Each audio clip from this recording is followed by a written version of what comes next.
Your Excellencies, UN Secretary General, President of the General Assembly, Executive Director of UN Women, and distinguished guests. Today, we are launching a campaign called He for She. I am reaching out to you because we need your help. We want to end gender inequality, and to do this, we need everyone involved. This is the first campaign of its kind at the UN. We want to try and galvanize as many men and boys as possible to be advocates for change. And we don't just want to talk about it. We want to try and make sure that it's tangible. I was appointed as Goodwill Ambassador for UN Women 6 months ago. And the more I've spoken about feminism, the more I have realized that fighting for women's rights has too often become synonymous with man-hating. If there is one thing I know for certain, it is that this has to stop. For the record, feminism, by definition, is the belief that men and women should have equal rights and opportunities. It is the theory of the political, economic, and social equality of the sexes. I started questioning gender-based assumptions a long time ago. When I was 8, I was confused being called bossy because I wanted to direct the plays that we would put on for our parents, but the boys were not. When at 14, I started to be sexualized by certain elements of the media. When at 15, my girlfriends started dropping out of their beloved sports teams because they didn't want to appear muscly. When at 18, my male friends were unable to express their feelings. I decided that I was a feminist, and this seemed uncomplicated to me. But my recent research has shown me that feminism has become an unpopular word. Women are choosing not to identify as feminist.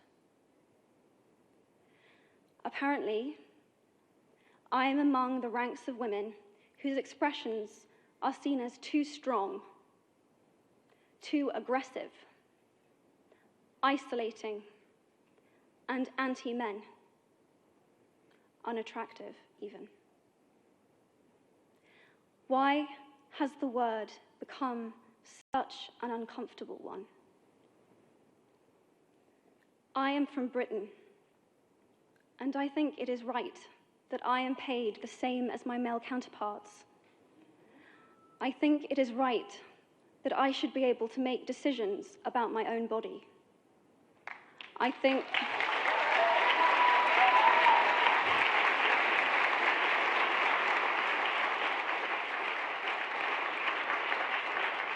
think it is right that women be involved on my behalf in the policies and the decisions that will affect my life. I think it is right that socially I am afforded the same respect as men. But sadly, I can say that there is no one country in the world where all women can expect to receive these rights. No country in the world can yet say that they have achieved gender equality. These rights I consider to be human rights, but I am one of the lucky ones. My life is a sheer privilege because my parents didn't love me less because I was born a daughter. My school did not limit me because I was a girl. My mentors didn't assume that I would go less far because I might give birth to a child one day. These influences were the gender equality ambassadors that made me who I am today. They may not know it, but they are the inadvertent feminists who are changing the world today. We need more of those. And if you still hate the word, it is not the word that is important. It's the idea and the ambition behind it. Because not all women have received the same rights that I have. In fact, statistically, very few have been. In 1997, Hillary Clinton made a famous speech in Beijing about women's rights. Sadly, many of the things that she wanted to change are still true today. But what stood out for me the most was that less than 30% of the audience were male. How can we affect change in the world when only half of it is invited or feel welcome to participate in the conversation? Men, I would like to take this opportunity to extend your formal invitation.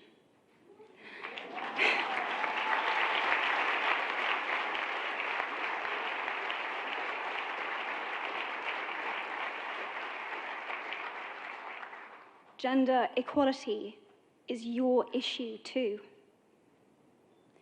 Because to date, I've seen my father's role as a parent being valued less by society, despite my needing his presence as a child as much as my mother's.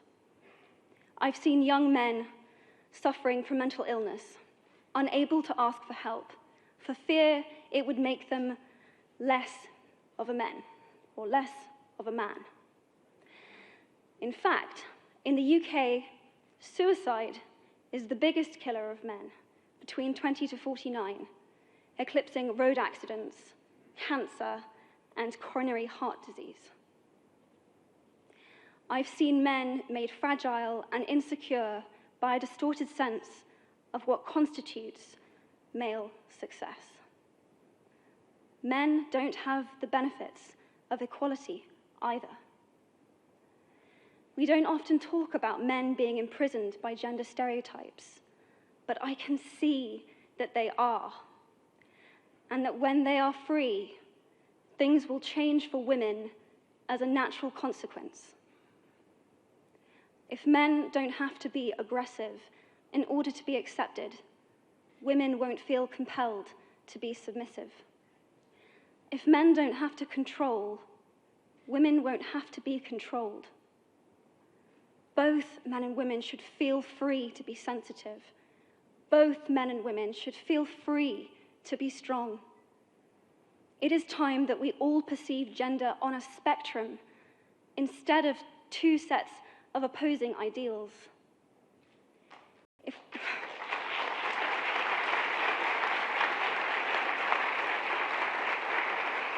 If we stop defining each other by what we are not and start defining ourselves by who we are, we can all be freer. And this is what He for She is about. It's about freedom. I want men to take up this mantle so that their daughters, sisters, and mothers can be free from prejudice, but also so that their sons have permission to be vulnerable and human too. Reclaim those parts of themselves they abandoned, and in doing so, be a more true and complete version of themselves. You might be thinking, who is this Harry Potter girl? And what is she doing speaking at the UN? And it's a really good question. I've been asking myself the same thing. All I know is that I care about this problem, and I want to make it better. And having seen what I've seen, and given the chance, I feel it is my responsibility to say something. Statesman Edmund Burke said, "All that is needed for the forces of evil to triumph is for good men and women to do nothing." In my nervousness for this speech, and in my moments of doubt, I've told myself firmly, if not me, who? If not now, when.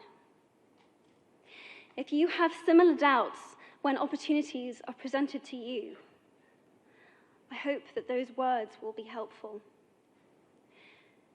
Because the reality is that if we do nothing, it will take 75 years, or for me to be nearly 100, before women can expect to be paid the same as men for the same work. 15.5 million girls will be married in the next 16 years as children. And at current rates, it won't be until 2086 before all rural African girls can have a secondary education. If you believe in equality, you might be one of those inadvertent feminists that I spoke of earlier. And for this, I applaud you. We are struggling for a uniting word, but the good news is that we have a uniting movement. It is called He for She. I am inviting you to step forward, to be seen, and to ask yourself, if not me, who? If not now, when? Thank you very, very much. Yang terhormat, Sekretaris Jenderal United Nations, Ketua Majelis Umum, Direktur Eksekutif United Nations Wanita, dan tamu yang terhormat. Hari ini, kami meluncurkan sebuah kampanye yang disebut He for She. Saya merangkul kalian karena kami butuh bantuan. Kami ingin mengakhiri ketidaksetaraan gender, dan untuk itu, kami butuh semua orang terlibat. Ini kampanye pertama dari kategori tersebut di United Nations. Kami ingin mencoba dan menggembleng sebanyak mungkin pria dan laki-laki untuk menjadi pendukung perubahan. Dan kami tidak ingin hanya membicarakannya. Kami ingin mencoba meyakinkan bahwa itu nyata. Saya telah ditunjuk sebagai Duta Persahabatan untuk United Nations Wanita 6 bulan yang lalu. Dan lebih saya berbicara tentang feminisme, saya telah lebih menyadari bahwa memperjuangkan hak-hak perempuan telah terlalu sering menjadi sama artinya dengan membenci laki-laki. Jika ada satu hal yang ku tahu pasti, bahwa ini harus dihentikan. Sebagai catatan, definisi feminisme adalah sebuah kepercayaan bahwa laki-laki dan perempuan harus mempunyai kesetaraan hak dan kesempatan. Itu merupakan teori politik, ekonomi, dan kesetaraan sosial dari jenis kelamin. Saya mulai mempertanyakan asumsi berdasarkan gender dulu. Saat saya berusia 8 tahun, saya bingung saat disebut suka memerintah orang, karena saya ingin mengarahkan drama yang akan kami pertunjukkan untuk orang tua kami. Tetapi, para laki-laki tidak mau. Saat saya berusia 14 tahun, saya mulai dijadikan objek seksual oleh elemen tertentu dari media. Saat 15 tahun, teman-teman perempuan saya mulai keluar dari tim olahraga kesayangan mereka karena mereka tidak ingin terlihat berotot. Saat 18 tahun, teman-teman laki-laki saya tidak bisa mengekspresikan perasaan mereka. Saya bisa memutuskan bahwa saya adalah seorang feminis. Dan ini terlihat tidak rumit untuk saya. Tapi penelitian terbaru saya telah memperlihatkan bahwa feminisme telah menjadi kata yang tak populer. Perempuan memilih untuk tidak dikenal sebagai feminis. Tampaknya, saya di antara peringkat perempuan yang ekspresinya terlihat sebagai terlalu kuat, terlalu agresif, mengasingkan, dan anti pria. Tidak menarik pula. Kenapa kata tersebut menjadi kata yang tidak nyaman? Saya dari Inggris dan saya pikir itu benar bahwa saya dibayar sama dengan mitra laki-laki saya. Saya pikir itu benar bahwa saya harus bisa membuat keputusan mengenai tubuh saya sendiri. Saya pikir itu benar bahwa saya harus bisa membuat keputusan bahwa wanita terlibat atas nama saya dalam kebijakan dan keputusan yang akan mempengaruhi hidup saya. Saya pikir itu benar bahwa secara sosial saya mendapatkan kehormatan yang sama dengan laki-laki. Tapi sedihnya, saya bisa bilang bahwa tidak ada satu negara pun di dunia di mana semua perempuan bisa berharap untuk mendapatkan hak-hak tersebut. Tidak ada satu negara pun di dunia yang belum bisa bilang bahwa mereka mencapai kesetaraan gender. Hak-hak ini saya anggap menjadi hak asasi manusia. Tapi saya adalah salah satu yang beruntung. Hidup saya adalah sebuah hak istimewa yang besar karena orang tua saya tidak kurang menyayangi saya karena saya terlahir sebagai anak perempuan. Sekolah saya tidak membatasi saya karena saya seorang perempuan.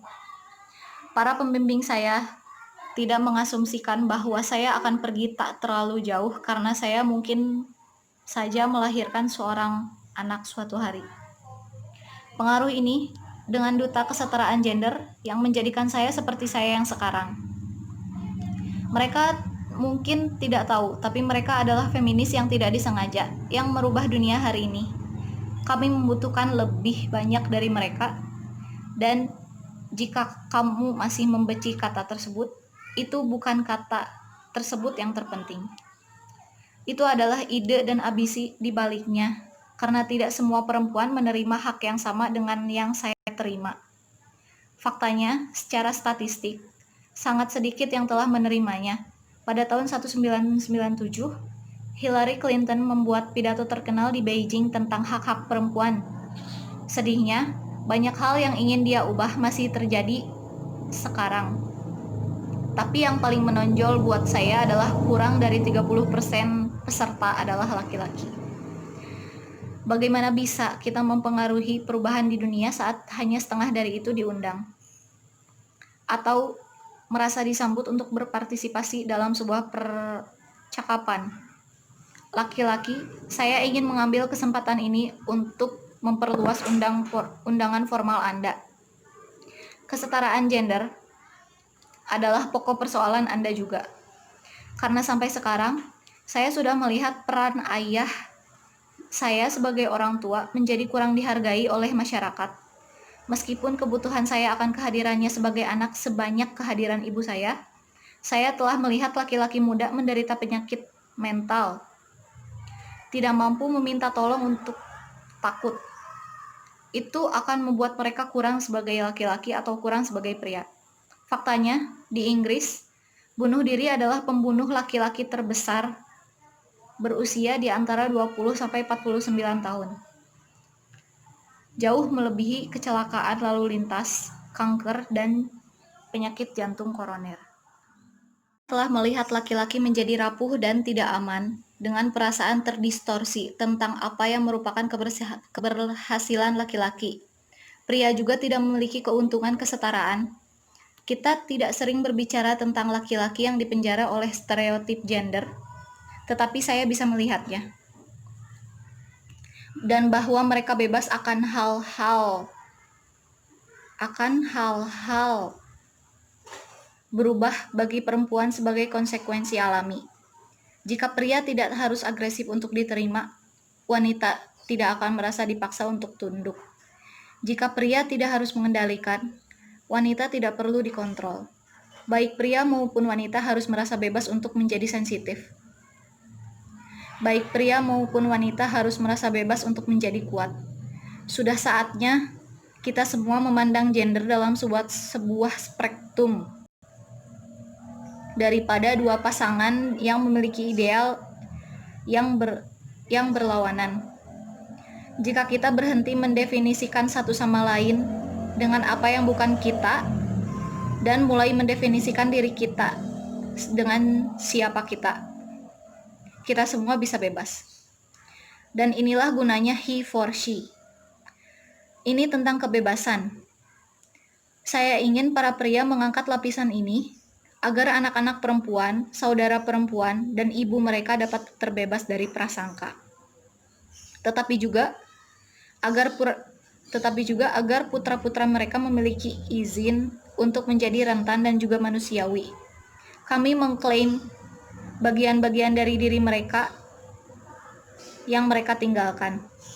Dan dengan melakukannya, jadilah versi diri mereka yang lebih benar dan lengkap. Anda mungkin berpikir, siapa gadis Harry Potter ini?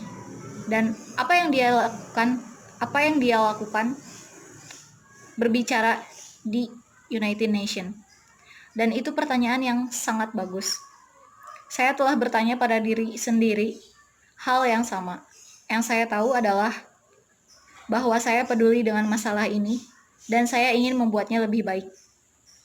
Dan setelah melihat apa yang saya lihat dan diberikan kesempatan, saya merasa adalah tanggung jawab saya untuk mengatakan sesuatu.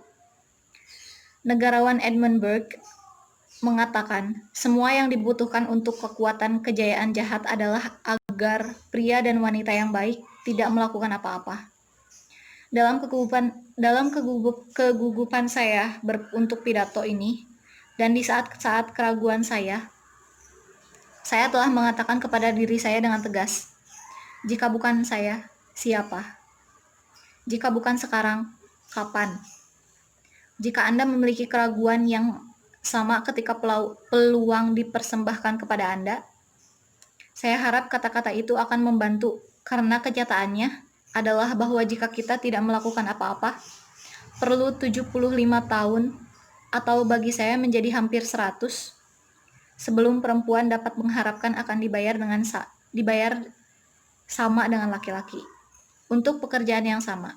15,5 juta anak perempuan akan menikah dalam 16 tahun ke depan sebagai anak-anak. Dan pada tingkat saat ini, itu tidak akan sampai 2086 sebelum semua gadis Afrika pedesaan dapat memiliki pendidikan menengah. Jika Anda percaya pada kesetaraan, Anda mungkin menjadi salah satu feminis yang tidak sengaja yang saya bicarakan sebelumnya, dan untuk ini saya memuji Anda.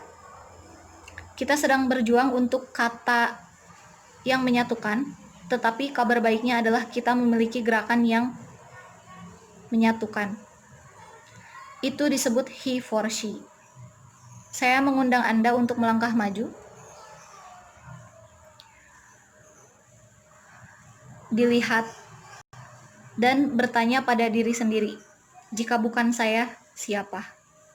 Jika bukan sekarang, kapan? Terima kasih banyak.